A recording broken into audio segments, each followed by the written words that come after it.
Royal Dynasty.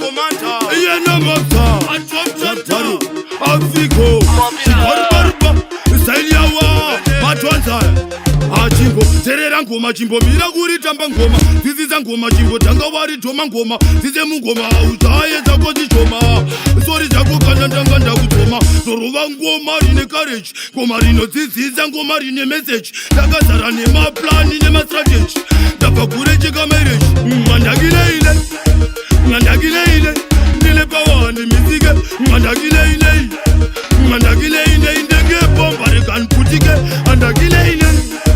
Mandagileile Nile power ni mizike Mandagileile Mandagileile Indenge bomba rekan putike Dava utain Dos Andi imbe dos Ndeze chibo Iti by boss A boss Lyrical boss Aseliwa Matuonza tirima host Max Ibozo bozo Pando imba smoke Onda fasa marata pamwene simoko Sisa ichako pande uya ikoko Mchanzwa baba kuti niri poko poko Mandagileile Nile power ni mizike Mandagileile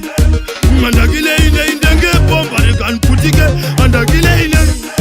Mandagileile Nile power ni mizike Mandagileile Mandagileile Indenge bomba rekan putike Amopta Asakatero ndenge tija muklasi Kweduku kaze takatofura kwashi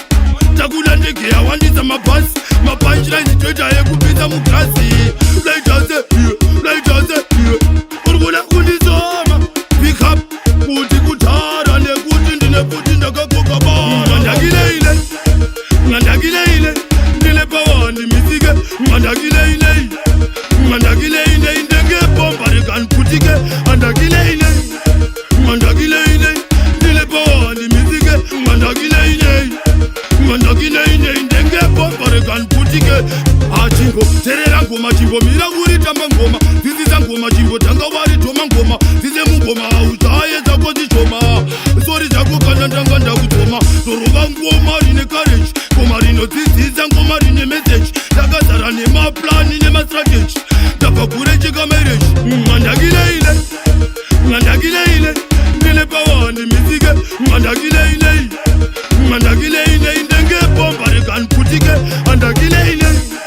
Mandagileile Nile power ni mizike Mandagileile Mandagileile Indenge bomba rekan putike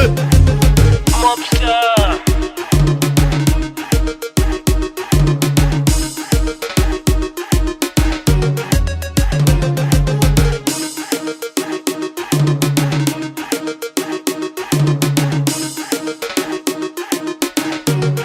Royal Dynasty.